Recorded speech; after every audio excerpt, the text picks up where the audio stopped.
नमस्कार। चलिए board exam के उन तनाव भरे दिनों की दुनिया में चलते हैं, लेकिन इस बार एक बिल्कुल मजेदार और नए अंदाज में।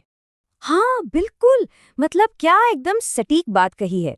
ये वो फीलिंग है जो एग्जाम की सुबह हर स्टूडेंट के दिल और पेट में होती है, जब पेट में तितलियां नहीं बल्कि डायनासोर दौड़ रहे होते हैं। तो पहला पड़ाव है परीक्षा से ठीक पहले का डर।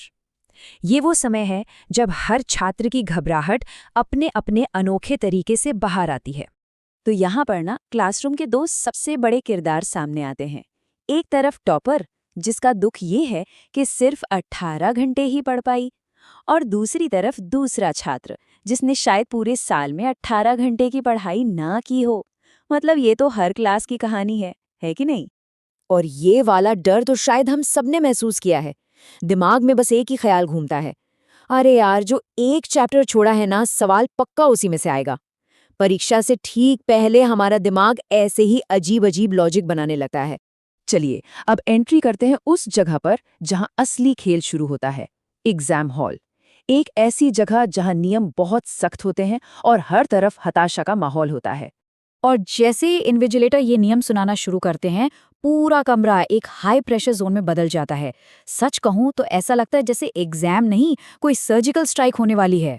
ऐसे टेंशन वाले माहौल में कुछ दोस्त मदद करने की कोशिश तो करते हैं, पर उनका तरीका जरा हटके होता है। यहाँ एक दोस्त दूसरे को सबसे बुरी सिचुएशन बताकर शांत करने की कोशिश कर रहा है। वाह, क्या दोस्ती है!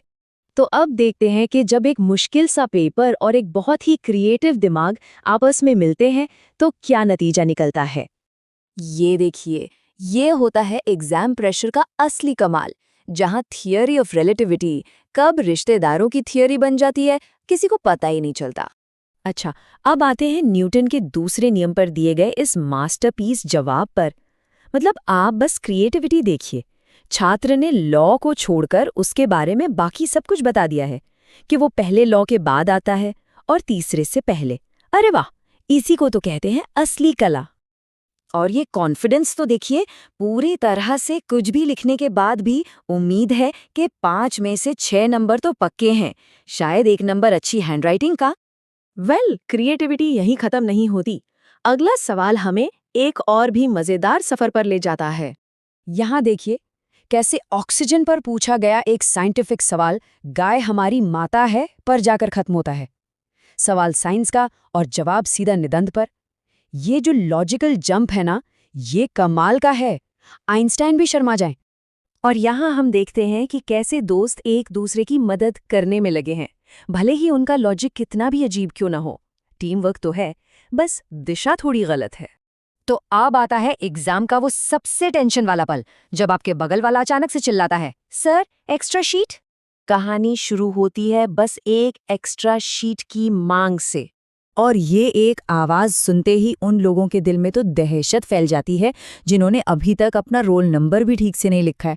बस दिल की धड़कनें तेज हो जाती हैं। और मामला तब और बिगड़ जाता है जब वही छात्र दूसरी एक्स्ट्रा शीट मांग लेता है। तब तो लगने लगता है कि भाई ये पेपर लिख रहा है या पूरी रामायण। और आखिर में आती है यह हताश कर देने वाली धमकी।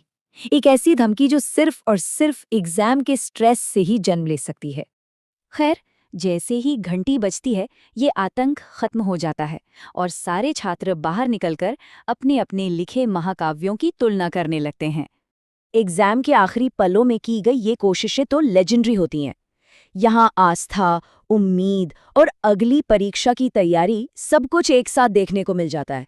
और ये आखिरी तुलना हमें साफ साफ दिखाती है कि एक ही एग्जाम हॉल में दो बिल्कुल अलग अलग दुनियाएं चल रही होती हैं।